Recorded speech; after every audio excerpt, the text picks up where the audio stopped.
Norway has some crazy geography.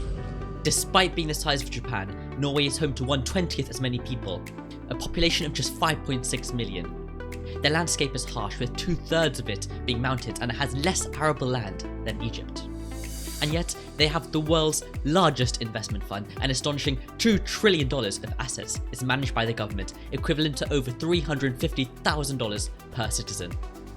Whilst countries such as Nigeria or Iraq have seen oil as a curse, and Saudi Arabia has bought off its citizens with short-term spending but is now scrambling for longer-term investments, Norway has faced almost no problems with its resource-rich geography. Whilst recent events including Russia's invasion of Ukraine and Trump's tariffs have shocked the world and caused widespread havoc, the country of Norway has not only remained stable but profited, all the while following a core set of ethical principles. So, how on earth have they managed it, and what's going on today?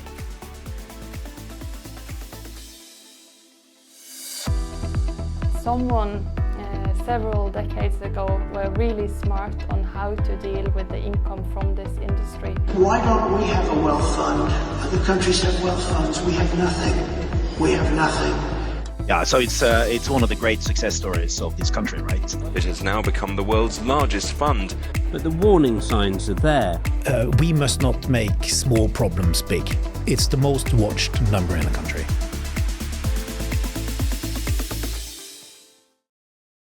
Chapter 1. A quick history lesson. To understand how Norway has ended up so rich and stable, we need to take a look back 1,000 years. Despite being harsh and mountainous, the Vikings leveraged Norway's network of rivers and extensive coastline for both trade and invasion. In fact, Norway's border is essentially a scribble, making it the world's second largest coastline, right after Canada, and far more than the countries of Indonesia or Russia. Fast forward to the 1800s, and Norway is exporting timber and fish like crazy, their fleet accounting for a whopping 7% of global merchant ships. In this period, they also scaled their agricultural output and exported 340,000 tons of ice. Yes, they literally just cut out blocks of ice and put them on a ship for England. But their reliance on international markets, particularly Britain, screwed them over in the 1880s, when several percent of the people emigrated in hopes for a better future. By 1905, though, things picked up again as the timber and food industries continued to grow. Importantly, however, Norsk Hydro was formed. They started off by creating fertilizer, but over the next 100 years expanded into aluminium, heavy water and hydroelectric production, and today they employ 35,000 Norwegians, and a third of the company is actually owned by the government. They faced huge bursts of success and huge struggle throughout the 1900s, but everything changed for Norway in 1969. Ekofisk will soon celebrate its 16th anniversary as an oil-producing field. The daily amounts of oil and gas will continue to decrease, but we estimate that production will be profitable until the middle of the next century, 2040, 2050, maybe even longer. Chapter 2. Black Gold. In 1969, the Norwegians got their Christmas gift. Rewinding a little, people didn't believe that the Norwegian continental shelf contained much oil and gas, but the discovery of a significant gas field in the Netherlands in 1959 challenged that. As Americans do, the Phillips Petroleum Company, now known as Phillips 66, quickly asked Norway for an exclusive deal to hunt for gas. But Norway refused to give exclusive access. They did, however, realize the potential of opening up the seas for resource exploration. But at that time, the maritime borders between Norway and Britain still weren't sorted out for whatever reason. Perhaps they were just ignored as wars got in the way, and no one really cared. But eventually, in 1965, an agreement was reached. The countries drew the median line between both landmasses and called it a day there, which was a slight mistake from Britain's behalf. Because just 1 month and 3 days later, Norway began the first licensing round on their half of the North Sea, clearly eager to look for oil and gas. Drilling started a year later, but nothing was found for 3 painfully expensive years. Many leads turned cold, and the Norwegians' initial suspicions remained true. Of course, Norway was still raking in the money from these energy companies, so they were just doing fine regardless. But then, On Christmas Eve in 1969, the year of man's first step on the moon, Phillips and the Norwegian government confirmed that a huge oil field was found, and almost all of it just about lied on the north side of the maritime border with Britain. The field was called Ekofisk. Over the next few decades, over 15 billion barrels worth of oil were found in Norway's seas, and suddenly the country became very, very, very, very rich. Chapter 3. Post-oil. Norway continued extracting oil and gas, making billions every year. They also stockpiled a fair amount of it, which came in handy in 2022 when Europe cut off as much of Russia's energy supplies as it could. The energy landscape in Europe will never be the same, and that the Norwegian continental shelf has become extremely important for the European energy system in the situation here and now, and will be important for many years going forward, because it will be one of the primary resources for oil and gas into the European energy system also going forward. Combined with soaring prices, Norway's revenue from gas and oil exceeded $100 billion for a few years, though just to put that into context, Apple makes that much every single quarter. Norway became even more critical to the resilience and stability of Europe overnight. And Norway didn't even need most of the oil and gas that they were selling, because their electricity mix is 99% renewable, mostly from hydroelectric dams, of which the country has hundreds scattered around its mountains, fed by the constant rain coming from the same place we in Britain get our rain from. And also, the rest of their energy came from wind. The potential to keep building out wind farms, though, remains really high today, and Norway is actually in talks to build transmission lines to mainland Europe to sell loads of excess electricity. One of the big challenges in the shift to renewable energy is the intermittency of supply. Sometimes the wind doesn't blow and the sun doesn't shine, but hydropower could help fill the gap. In effect, Norway could be a giant battery for the UK. Norway, in fact, has the most vibrant electric vehicle market in the world, as they offer generous benefits for buyers of EVs, and this yet again reduces their dependence on oil, whilst also stabilising their economy, somewhat buffering it against the volatility of oil and gas. Chapter 4. The Fund. And that brings us to today, the world's largest single investment fund. It goes by a couple names. The official is the Government Pension Fund Global, but it's often referred to as NBIM, the government-owned company running the fund. We have seen so many other countries throughout history that have not been able to manage these kind of revenues in a sustainable, responsible way. And we would very much like to avoid the same things happening in Norway as we have seen in other countries, spending too much money too fast. And that's the main reason why we have been able to establish a broad consensus in Norway. The fund is a very long-term investment that hopes to manage and grow oil money for the Norwegian people. In the press, CEO Nicolai Tangen always emphasizes how it's the people's money, but we'll come back to him later. I think the concept of sovereign wealth funds, which, this is an example of, has become very popular recently around the world. But I think, it only works when essentially you have a lot of money, right? Because for most countries, we're spending more money than we have. We're borrowing. And so it doesn't make sense to have a sovereign wealth fund if that's what you're doing.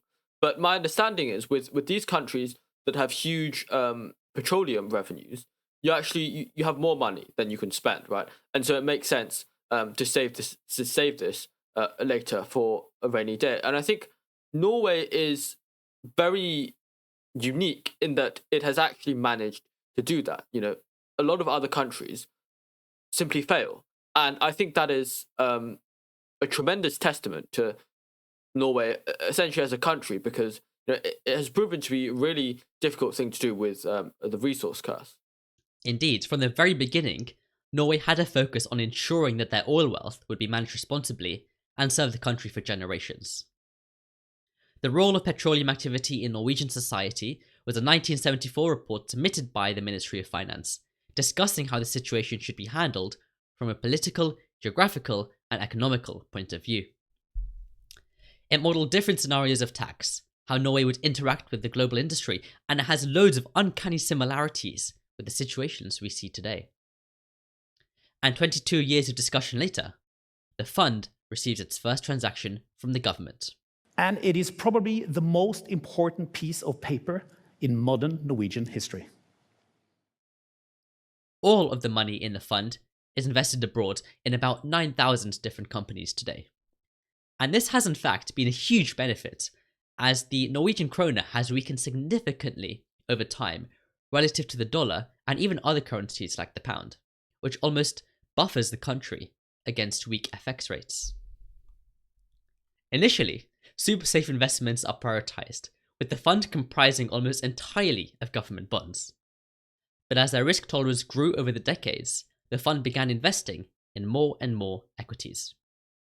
Today, it holds 1.5% of all the shares in publicly listed companies globally, despite Norway's GDP being just 0.3% of the world. That's such a crazy statistic because we hear these companies like BlackRock, who some people say they basically own like every company in the world, right? They own shares, but like we don't really think about Norway as a country owning shares in everything in the world. And theoretically, like this gives them like non-negligible power from the perspective of being shareholders of all these companies. And it's it's just crazy that this is a thing, and we don't really think about it because we view Norway as sort of like a peaceful country almost, and they're not seen as troublemakers, if you will. But like it is such a big pie if you think about it, and they do have tremendous influence if they wish to use it, I suppose. Yes, I do think that they are almost, I wouldn't say they're pulling strings yet, but I do think they have the power to, and that they every now and then decide to tug on the strings slightly. And what was very interesting about them is that they emphasize responsible investments as one of the cornerstones of their investments. So that's the principle upon which they base all their investments. The fund also has a focus on following ethical guidelines, first set out in 2004 and updated over time to be more and more stringent as public pressure mounted. Being the largest, I think that comes with the responsibility, but the other side is that Norway's gotten a lot of good press for this, and it's an icon, the ethics guidelines, so I think it's really important to carry on. The Norwegians see their fund as a powerful tool to sway the investment guidelines of others. Norwegians want to sleep well at night knowing that the money they're investing is not being used to commit human rights abuses or egregious environmental harm. The fund is operationally run by NBIM, Norges Bank Investment Management, but the strategy and oversight is set by the Ministry of Finance. The system was built from the ground up to eliminate corruption and maximize responsible long-term investing. We have a very constant investment philosophy, and I think that's really one of the success factors behind the fund, is that our investment mandate is widely anchored. So all the political parties agree on kind of the big guidelines, the main guidelines for the fund. It means that when we have a change of government, our investment philosophy does not change, it remains constant. The government is only allowed to withdraw around 3 to 4% of the fund every year, which accounts for almost a quarter of their annual budget. And the fund generally sees growth rates of around 7%, and they actually own like half of the buildings on Regent Street here in London, along with many other sites across America and Tokyo.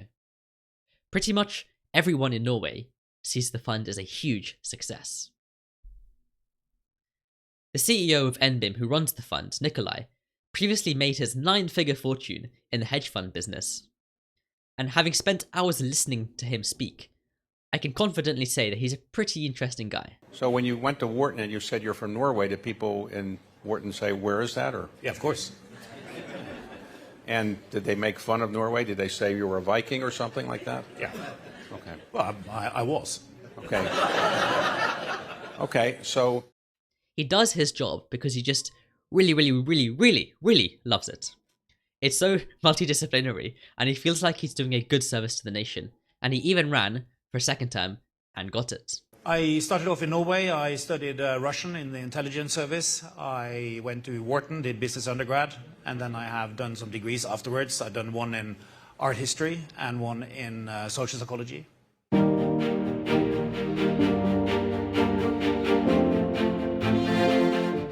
Norway's story is a pretty crazy one.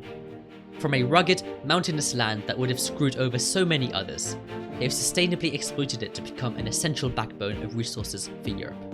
Whether it be ice, timber, paper, fish, fertilizer or energy, Norway has one of the world's largest trade surpluses. By prioritizing ethics, diversifying early and investing globally, Norway turned a volatile resource into national stability, proving that with the right systems in place, even a tiny country with the population of a city can quietly shape the world.